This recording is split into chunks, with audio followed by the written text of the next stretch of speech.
Good evening. My name is Avery Reimer, and welcome to Dead Air Live's inquiry into where feminism is today. I welcome you to stay tuned for what promises to be a lively yet thoughtful and informative discussion about what feminism means today and what we all think here it ought to mean for our future. Let me begin by introducing this evening's four guests. To my left is Kate Cloud, who is a member of the Somerville Women's Commission and is a community representative in Somerville for the Office for Children. She's written about women in the peace movement and most recently has written a book called Watermelons Not War, which is about parenting in the nuclear age. So welcome, Kate. Seated next to Kate is Denise Carty-Bennia, who is a professor of law at Northeastern University. She teaches two courses there, one on constitutional law and the other called Race, Racism, and the Law. She's also a member of the Feminist Critical Legal Studies Conference and is chair of the board of directors of Fair Test. Welcome to you. Seated next to Denise is Sarah Perlman, who is a psychotherapist and an author and teaches the psychology of women. And welcome to you. And Kathy Royal is an educator and a minority counselor at Phillips Academy in Andover. She teaches English and African history there and travels with some of her students each year to West Africa, where she is helping to build a school. So welcome to all of you. Thank you. I thought we could begin by asking you to each talk a little bit about how you became a feminist. And anyone is welcome to begin. It might be easier if we start here. Well, I became a feminist almost overnight. It was about 23 years ago. I was 19 years old, and I was looking for a book to read on a bus trip to college in Muncie, Indiana, and I picked this book off the shelf, which was The Feminine Mystique by Betty Friedan, and I read it on that bus trip, and then I thought, oh, I have to read more, and I bought The Second Sex by Simone de Beauvoir, and about, 2 or 3 weeks, I started calling myself a feminist because what it said to me and what no one had really said to me before was that I didn't have to be limited by the fact that I was born a female, and no one had said that to me in just the way that I was beginning to find in the feminist books. I'm not sure I even use the term to this day, although I clearly think that I've probably always been a feminist. The incident that comes to mind when you ask me that question is my father was an Anglican priest with a congregation of fairly good size. And I must have been about 9 years old when I asked to become an altar person. I wanted to serve, they looked like they had a pretty decent job to me, and I was told that only boys could do that. And I walked away from the church at that point, stopped going, and haven't gone back since, and knew that that was simply not something I wanted to play into in terms of that kind of role, and I think that I've been challenging those kinds of norms ever since. Well, mine was similar overnight with a book, actually. I think around 1971, 72 with Robin Morgan, Sisterhood is Powerful. And I just don't ever really remember reading a book that had that much impact. I think it was that all of a sudden when I finished the book I was able to think in another way. And I also don't think that it was sort of overnight feminism, but it was a very liberal kind. I think what I remember thinking then is more around equal opportunity, and that I could be a different kind of person. There weren't a lot of models of women in 1970, and I was becoming a professional, and I had no idea what a professional looked like. I knew what women looked like when they apologized for their intelligence and act foolish, and I knew what women looked like when they got very authoritative and bitchy, and I didn't like either one. And finally I saw Wilma Scott Heidi, and she actually showed me what it was supposed to look like you could not apologize for intelligence. But anyways, it was on the liberal end, and then after that I think I began a much more revolutionary view and began to identify myself as a radical feminist, and understood more after that and became a socialist. So I began to merge all sorts of nouns with the notion of what an identity really as a feminist.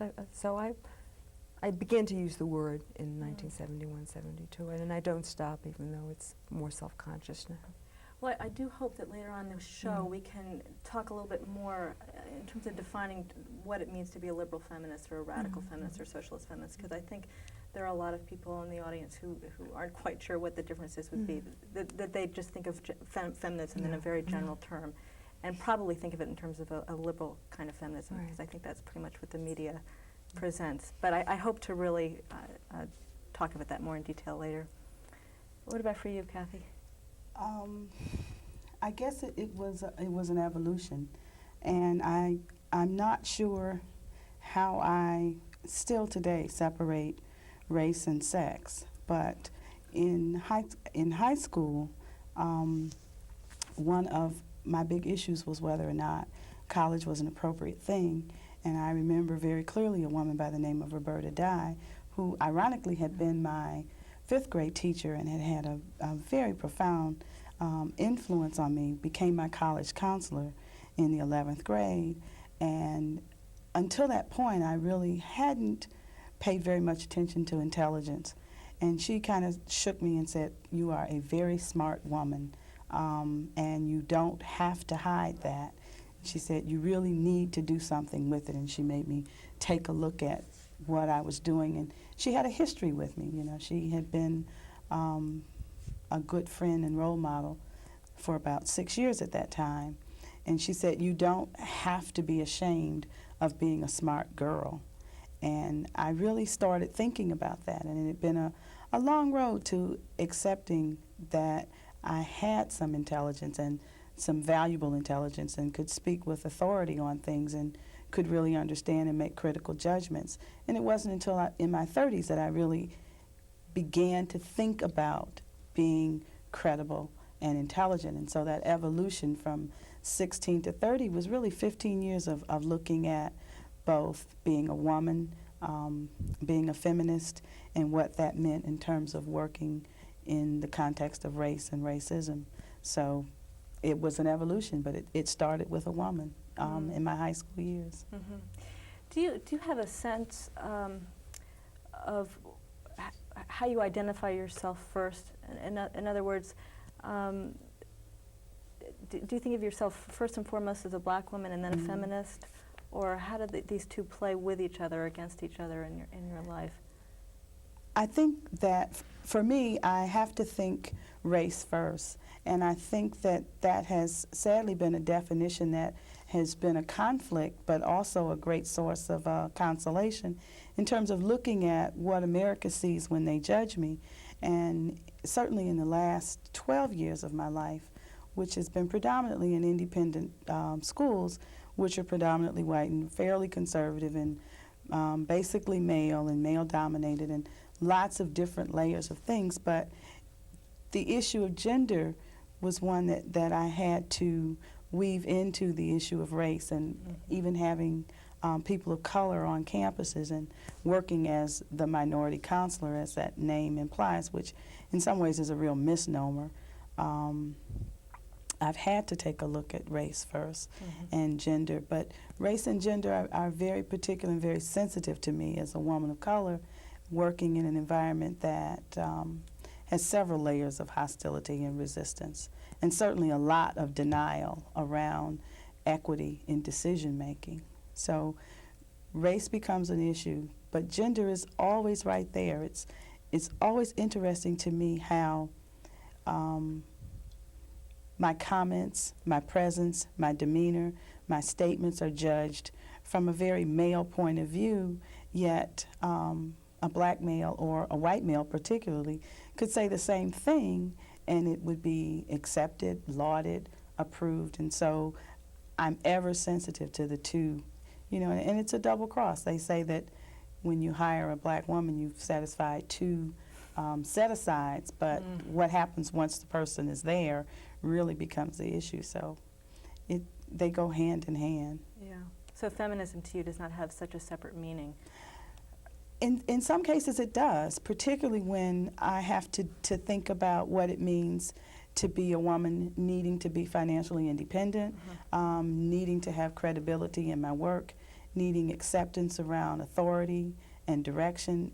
It clearly then is an issue of gender. Getting to the table, made it an issue of race first because there just weren't any people of color. And then being a woman at the table or at the decision-making process brought all of that right down front. And it certainly stiffened my resolve in terms of being a feminist. And it's made me think about what kind of a feminist I am and how I want to be perceived. How about others of you? What has feminism meant to you? How do you see yourselves as a feminist? I think of myself as an activist. Feminism very quickly for me became a social movement, and it was very important for me to be part of it. The arenas that I have, I'm a therapist, and that's sort of, well, that's really more a private contract. I don't feel like so much that is, I mean, the idea is that one doesn't put one's values on a client, but I'm right there with a particular sensibility and how I see women and how the kind of lives that I think that women as people should have. So the sensibility and the way I respond are right there. My primary activism is as a teacher, and I think of myself as a political teacher, and I've taught for years.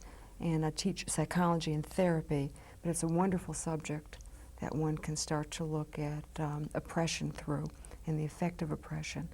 And I write politically, and I don't march too much anymore, but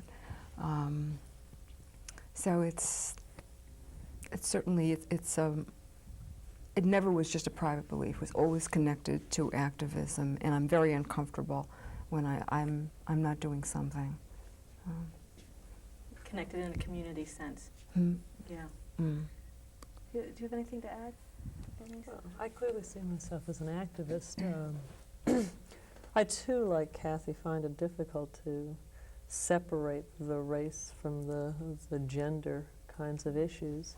But increasingly I find, particularly over the last 5 or 6 years, that a lot of sort of my anti-oppression work has revolved more and more around feminist issues. The race issues don't go away, but they seem to be exacerbated in many respects by having to get past the gender issues.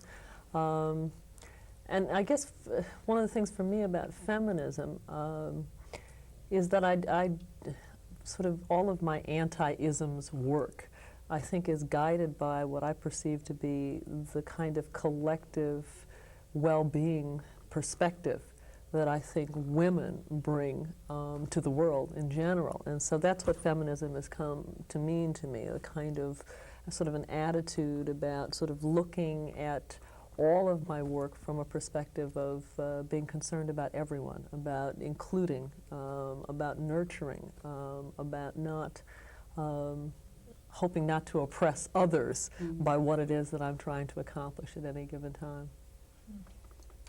I agree with that, and you know, I was thinking emotionally for me it has meant sort of a seeking of solidarity with women and a feeling of solidarity with women. Politically, I think, when I think of feminism, I think of power imbalances between the sexes and seeking to redress those balances, which is a really meaningless term without seeking to redress other imbalances as well in terms of power over one group having power over another.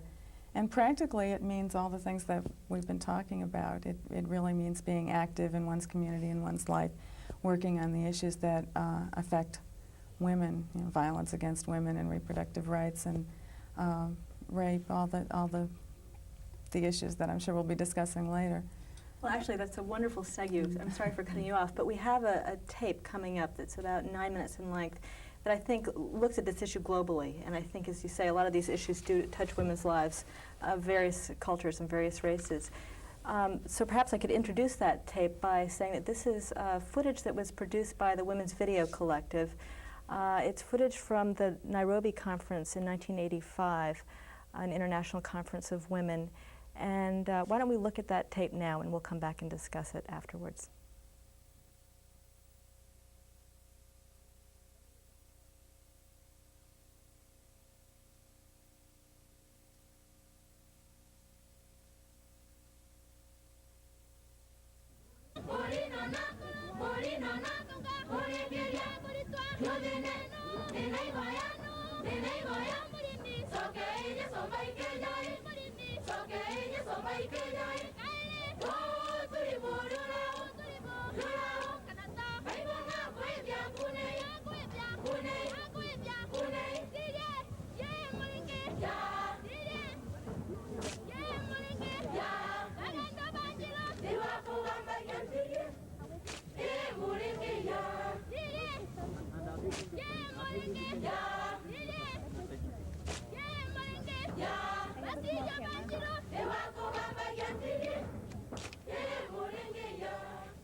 13,000 women from 160 countries gathered in Nairobi, Kenya to attend the non-governmental organization Forum 85.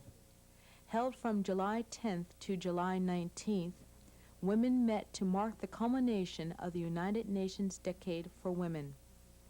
A separate conference from the official UN conference, it was open to all women.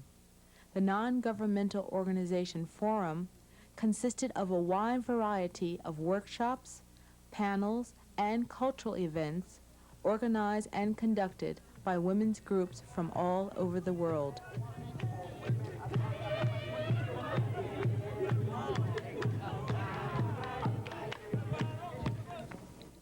Development, peace, and equality were the official themes of the conference. Within these three themes emerged hundreds of issues which were discussed, reviewed, and debated over the Forum Week. Held at the University of Nairobi, the campus was transformed into an international meeting ground for women.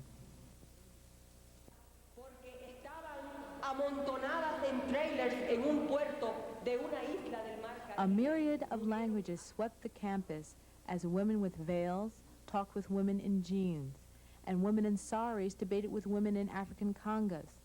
Over 100 workshops were held each day with subjects ranging from women and employment in Zimbabwe to Arab women and peace, to strategies for international solidarity among Asian women. Native American and Asian American women live within our own type of third world. We are called minorities and suffer the highest levels of poverty, illiteracy, and cultural domination. Racism is one of our most important issues. Living in a white racist society, we suffer from racial discrimination and violence. We, women of color from America, have come to Nairobi to join you in the struggles of all third world women. Regarding the laws in our country, we have different personal laws of inheritance and marriage for different religious communities. The Muslims have one inheritance law, the Christians have another law. I'll just give you one example. There is a law for Christians in our country, and it was passed in the 19th century. It still exists, and many women's organizations are fighting it. That is, a daughter in a Christian family. Yes. That is, in one province of our country, this law exists. A daughter inherits just 1/4 of what the sons inherit, or 500 rupees, whichever is less. And one Christian woman has already started her legal battle in order to change this and create a precedence. Now, regarding the Muslims, programs, because militarism requires military budgets. To feed the military, you have to steal from women and children. Feminists strive for shared decision-making. We seek a cooperative spirit. We seek consensus. The military, as authoritarian and hierarchical, give orders from the top down. Decisions about research, manufacture, stockpiling of weapons, and their deployment. For in Lambeth, where Brixton is situated, 3 out of 5 young people employed are black. In that same area of London, 1 in 3 families are headed by a single parent. A large proportion of these are black women who are not included on official unemployment statistics, even though, through lack of childcare provision, they are in reality unemployed. Women came together to express, to listen, to learn, and to change the plight of women in the world. Different issues held priority for women in different countries. While women in Western countries talked about equal pay and nuclear disarmament, most women talked about basics, such as health, clean water, food, and the survival of their families. Although conflict arose, there was also agreement and a solidarity of spirit, hope, and continued struggle among the women who attended Forum 85.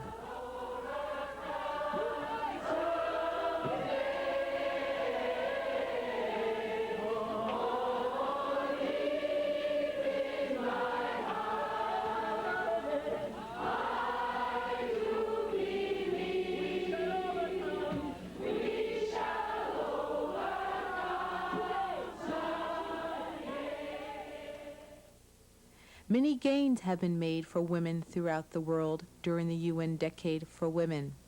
For example, the number of countries with equal pay laws has increased from 28 to 90 since 1978.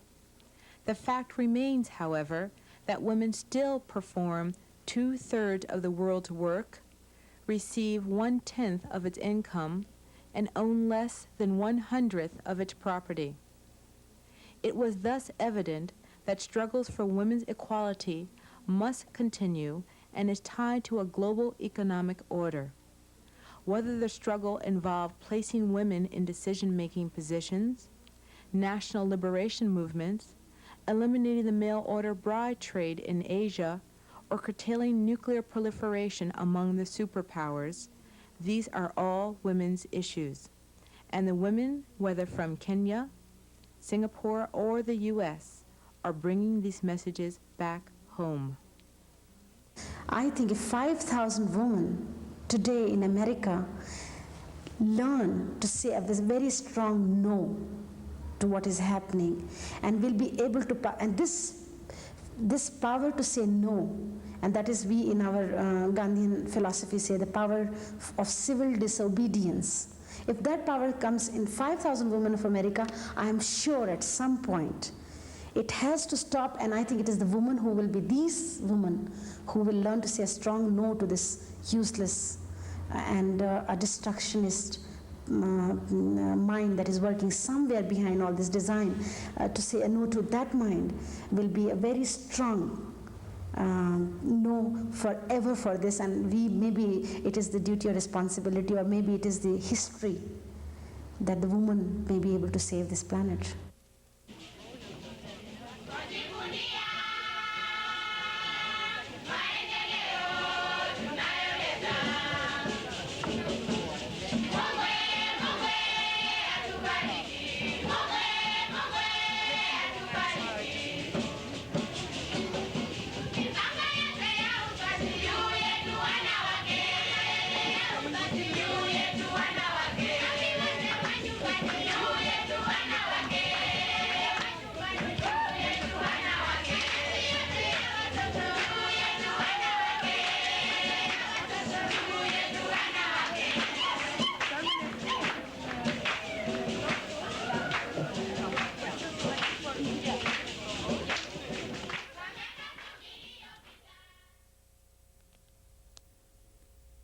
And welcome back to the studio.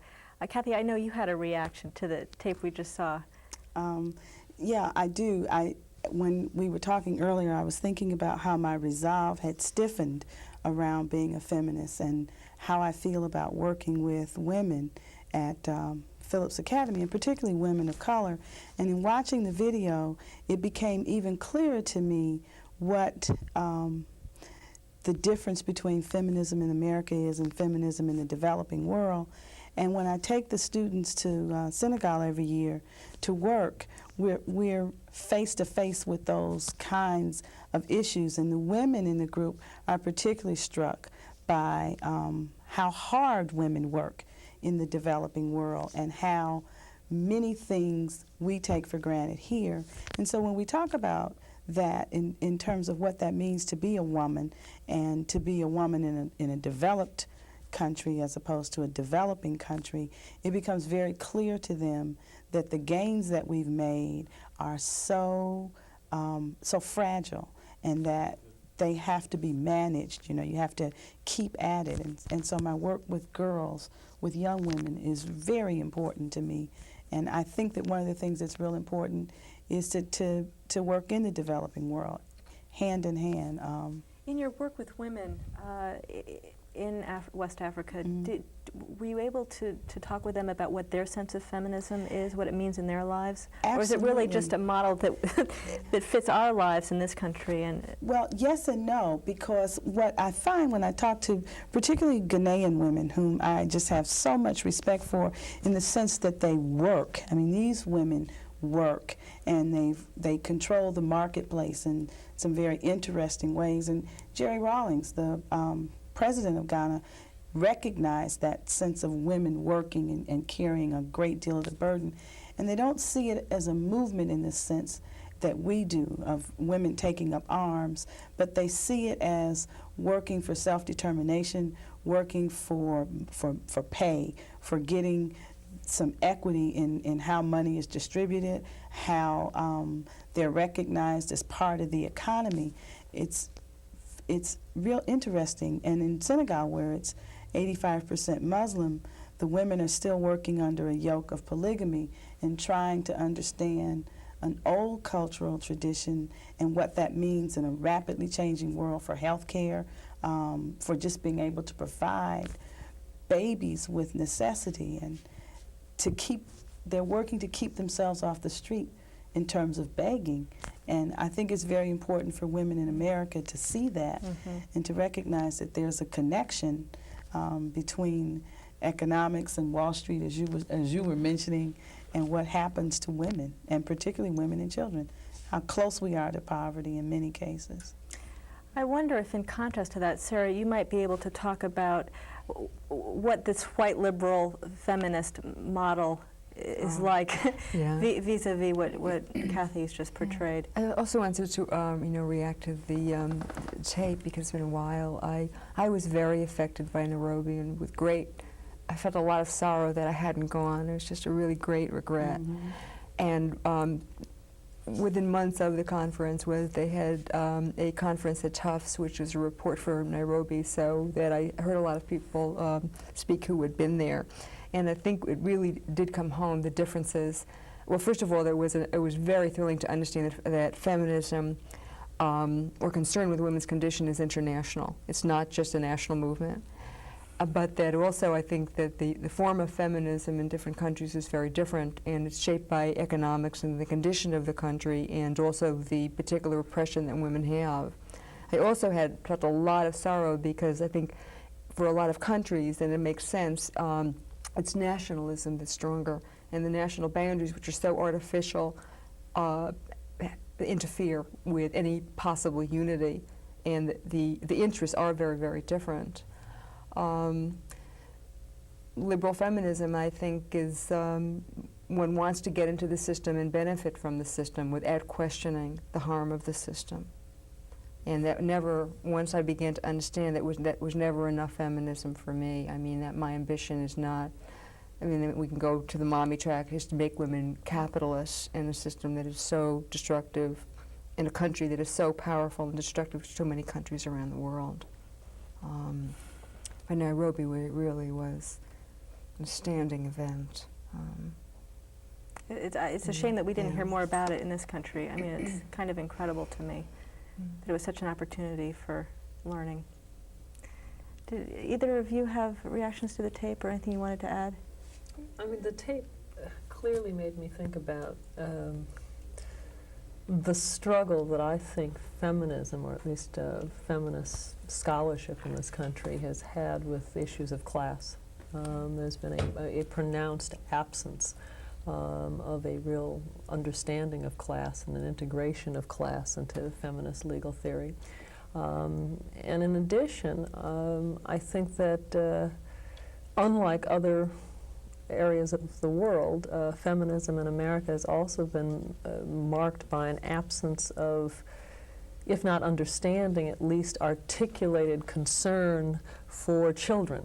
You know, even for others. I mean, feminism to some extent seems to be gender specific. That is, you're talking about women, when in fact gender, everyone has a gender. Men have a gender and women have a gender. And feminism ought to be just as much about the, you know, removing of badges of subordination against women as it is about sort of the false sense of superiority that men have in this society. And that we have yet to really, I think, place the feminist discourse in its proper perspective. But that has an awful lot to do, I think, with your remarks about the fact that, you know, liberal feminism has basically been the dominant sort of doublespeak around feminism, and it's a reformist discussion. One which says that we want to be equal with men, as opposed to really questioning, you know, sort of what do we mean by equality? How do we define the term equality and equal with whom? And we haven't gotten beyond that yet, and that's concerning. Why me. not? I think that the capitalist structure has an awful lot to offer those who look most like it. I mean, it's been an extraordinarily resilient structure. I mean, it has expanded to include, you know, Kathy and myself, you know, which is, you know, a mouthful when one talks about being up from slavery in less than, you know, basically 150 years in this country. So it has basically managed to pick off the best and the brightest. We now have careers and professions and lifestyles to which we've become accustomed and comfortable. And I think that it is extremely troubling to many of my colleagues to really face squarely up front what it would mean to have real redistribution of wealth in this society. What it would mean about one's own personal lifestyle and access to so-called resources and opportunity if we were really to talk about equally and fairly sharing with all on the basis that everyone is entitled to an equal share of you know, the resources of the country as well as of the environment around us. I know that my students are not prepared to talk about it, even in terms of the seats they occupy in the law school, much less in terms of the broader resources in this society. And so I think that that's a very powerful silencing you know, variable that all of us have to constantly check ourselves about. Are we prepared to essentially, you know, divest ourselves of all of our material wealth and start from scratch on a new social compact that would say everyone is going to get to share in this equally? And I think that's a difficult process. I know that it's something I struggle with all the time myself, and I find a great deal of unwillingness among most of my friends, and particularly even among my so-called feminist, you know, legal compatriots, to deal with the fact that many of them are not on a mommy track because they have married well. So that they don't have to worry about being on a mommy track, but don't think about it in terms of their live-in health. And what that means about their lifestyle and their that's right, and their mommy track. So it's an incredible, I mean, we replicate the hierarchy in order to be able to say that we're feminists who are liberated in the process of pursuing our own goals and lives. Right, and of course we're talking about really a minority of women in this country who are in this executive professional track, and that really, it seems to me the issue is in some ways the feminization of poverty and many of the other issues that you earlier listed, Kate.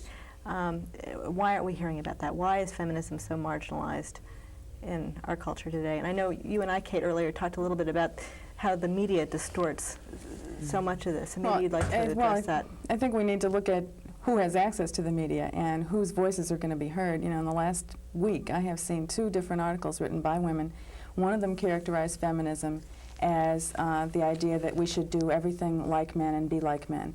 That was feminism to her, and the other characterized feminism as something that teaches us that we shouldn't care about children, that we should only care about careers. And this woman was saying, well, sorry, I'm not a feminist because I had a baby, and wow, you know, I do care, so I guess, you know, I have to reject feminism. But if I look at my feminist friends who are working in the community, they're working at the battered women's shelter, and they're working on rape crisis, and they're working to get quality child care. They're working on sexual harassment at the workplace. So what is feminism is not necessarily what the media is portraying it. I mean, I sort of stubbornly continue to call myself a feminist and hope that what I do in my life will show people what I mean by feminism. Sometimes I wonder whether we need a new word because it has been so distorted, but I think that we really do need to blame the media and the powers that be for twisting that around to mean something that certainly, you know, doesn't mean for any of us sitting here. So it's been distorted for whose benefit? I guess, Denise, you talked about that earlier, really. Those who... I think it's been distorted for the system. I mean, essentially, men have managed to benefit yet again from another ism. It's been greatly co-opted. I mean, I think just even in the context of the legal profession, I mean, the profession I know the best, the advent of women in the profession, and we're now roughly 20% of the profession, although we're at some points almost 40% of law school enrollment today. Women are not sort of marginalized to poverty, but there are clearly women's tracks within the legal profession. Women have not, by any stretch of the imagination, really gotten any major share, significant share of the upper level jobs, of the real money and resources within the legal profession, and they're not likely to in the foreseeable future. If anything, within the last 4 or 5 years, there's been a decided move against or away from, it seems to me, even the kind of token hiring of women that was going on at the sort of Wall Street law firm, you know, corporate executive level, and women are now manning, literally, and I use the word, you know, with a great deal of self-conscious, manning the public defender's offices, the legal service offices. I mean, they are doing, I mean, the hardcore work that has to be done with no pay and generally in terribly in sort of anarchy kinds of conditions, working for a bureaucrocy, government controlled, and many of them telling me that they may be losing their jobs because of cutbacks in government funding in those agencies. So they're really at the mercy, in large measure, of the system, only now they have a JD. Kathy? I think for me at the high school level, we talk about that same thing, and we're having a real struggle in independent schools around what access to power and what access to decision making do women have. And it seems that when we talk about it, and when we talk about it in terms of international relations in the developing world and the feminization of poverty, it becomes very clear that who gets the press and who gets to tell the tale of feminism in the United States, which is then exported around the world, really becomes very, very critical. And I think in the last 8 years, as I've seen it, I've seen feminism become this terrible thing that has been pitted against Roe v. Wade, and the idea that you are doing something against yourself, against procreation and all of that. And so that has been the real marketing of feminism that has put us in a real conflict with ourselves, because I talk to my students and they talk about, well, I really want to have children and I really want to get along, you know, and I don't want to be this aggressive, abrasive, abusive, any expletive delete that you choose to use that has a feminine attachment to it, and yet they don't recognize that we have been locked into feminine tracks. And when you were talking, it just was very clear to me how much nurturing was going on, even in the idea of women having access to decision making. They're at the gut level, they're at the root work, they're doing the grunt work, you know. And as Zora Neale would say, they were really doing mule duty, but not necessarily getting into those access or pathways to power, yet wanting very much to keep that system in place. So I'm not sure that our marketing devices, which certainly have a maleness to them, have not sold us an idea of feminism that looks very much like any masculine model that's in place, and that's not what it is for me. And maybe it's because I'm the mother of twin sons and I have lots of men around me, but I think that gender and feminism really has to be about sensitizing men from very small ages to what it is to be a gender balanced or gender equity. And so I am a feminist in the sense that I work to educate both men and women, and I find that that's a real struggle with young men, because there are lots of things out there, including women, who put a great deal of difficulty on asking men to take a look at what it means to acknowledge their feminine side, their sensitive side, and acknowledge that women have equity and are strong, as my son said when he was 5. Mom, women are strong. Yeah, they are. You know, one of my concerns, I realize as you speak, is why so many women, young and old, are so reluctant to embrace the identity of being a feminist. And I wondered if any of you had an idea as to who feminists should build coalitions with. I don't know. We talked a little bit, I guess, about it, Kate, earlier. One of the things that I see, I'm on the board of Resist, which is a foundation that funds a variety of groups working for social change and women's liberation and anti-racism and peace work in a number of different areas. And one of the questions that we ask on the proposal is, who do you work in coalition with?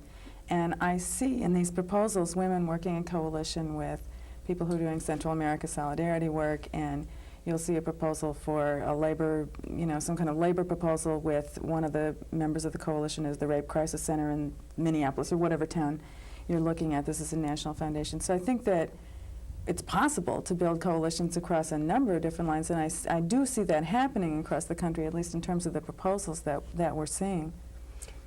Racism still plays an extraordinary role, it seems to me, in the divisiveness of the feminist movement. And it is likely to continue to play a very large role, if not a greater role. I think we may have actually missed a window of opportunity, a period in which there was a window of opportunity for a great deal of coalition building between... You mean in the 60s? Well, not just the 60s, I think even into the 70s. With traditional civil rights organizations, which most of which are literally run by black women. I mean, they're run by women. We've always run those organizations, whether we had titular male leadership or not.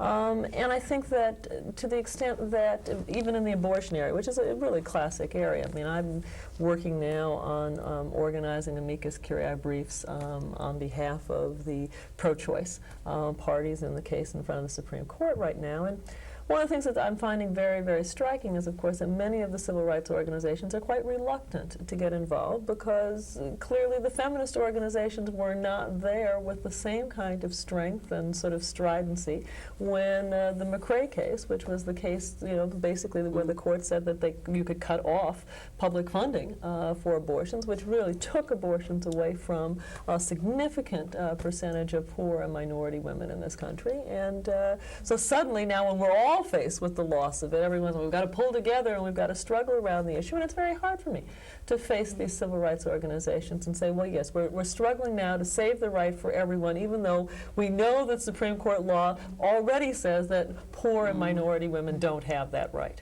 And that's a very tough, people have to kind of understand that they make their bed and they've got to live in it.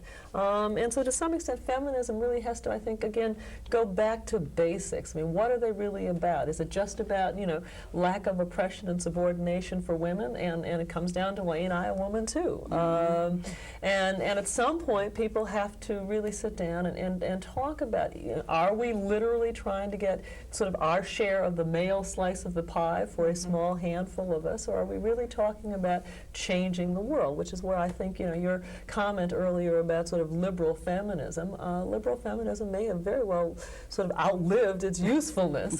Clearly it has put itself into a trick bag at some point. Not to the media, because that's overgrown. Well, I think even to the media. In other words, I think the media is playing it to acquire that they know. But I think what's so interesting is what the media is playing, which goes back to why, it's such a derogatory term, and the 17-year-old would never be a feminist. On one hand, they have terms like the mommy track, which totally trivializes it. They'd never have a daddy track, okay? On the other hand, you have women in suits, the corporate image, which is so alien to the majority of women. And then you have this absolute genius of stereotyping. And you make the stereotype so unpleasant. Who would want to be the stereotype? Aggressive, manly, man-hating, a lesbian. You have a perfect stereotype to frighten people. And so that even if they think in a lot of, in terms of a feminist belief system, they'd never take on the label. And it's really a stroke of genius. And so we're no longer individuals, we're really this sort of unattractive conglomerate. Well, that's a wonderful, wonderful introduction to the next videotape that we're going to see. It's some footage, once again, produced by the Women's Video Collective, where they interviewed a woman who teaches in Bolivia, and you'll see about a 5 or 6 minute interview with that woman. So why don't we take a look at that tape now? And in the course, I talked about human rights and legal issues. I'm not a lawyer. But that's one of the things that they always ask, because really in my country, and I think in all third world countries, there are a lot of, like the Bolivian law is a very good law written. When it comes to practice and reality, it's another issue. And it's also because many of the women don't know of their rights, you know. So I started talking about the rights and about the right to inherit land, the same as men.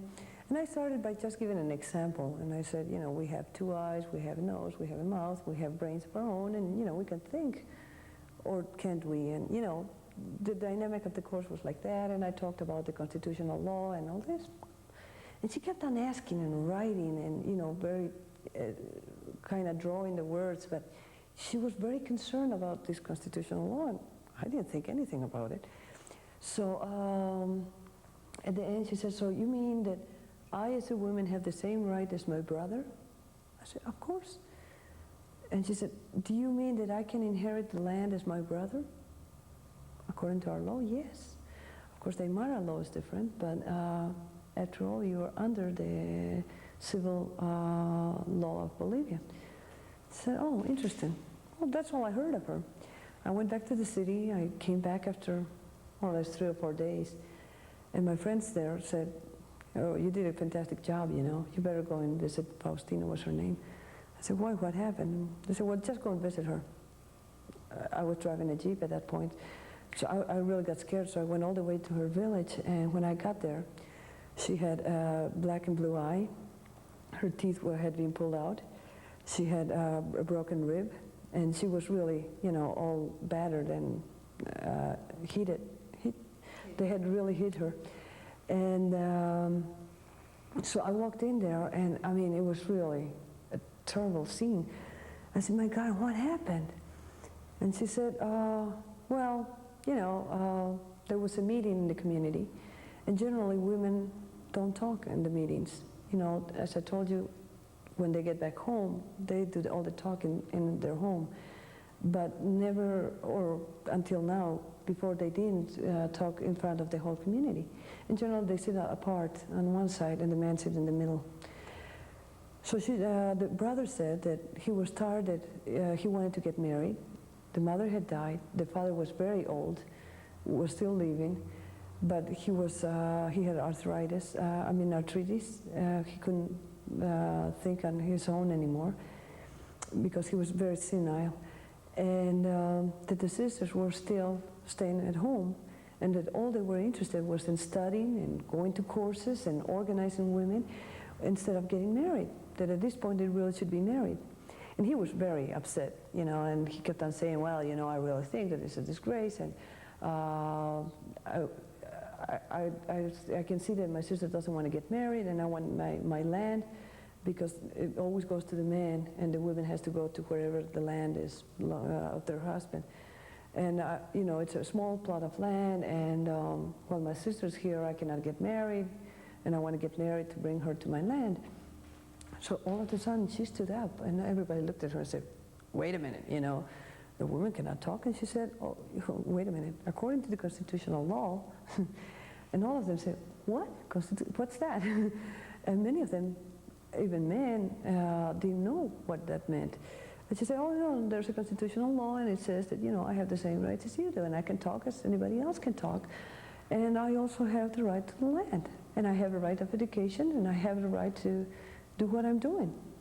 And my brother cannot force me to get married, and my brother cannot force me to leave my land. So it seems that she put it so beautiful that she convinced the whole community. And initially, they didn't know how to react to her, you know, whether to get upset, to stop her, to shut her up, or what, you know. So finally, after she said everything she had to say, the main secretary, as I told you, you know, he does all the things, all the judiciary cases and everything, until it's too big, then they report it to the police. But he said, oh, you know, she's right. You know, I remember I went to a course and they did talk about human rights and they did talk about the civil rights, and she's right. She's got the right of the land. So you can't kick her out of your land. The brother was so upset that he got drunk, and when he went back home, he hit her like that.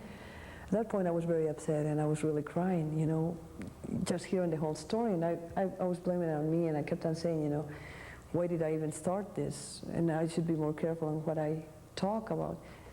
And she looked at me and she said, what's wrong with you? You know, I can't believe you're crying like that. And so, would you make up your mind? Are you here in the struggle to fight with us and to work with us? Or are you going to be crying every time that, you know, we have to encounter something that's difficult? I mean...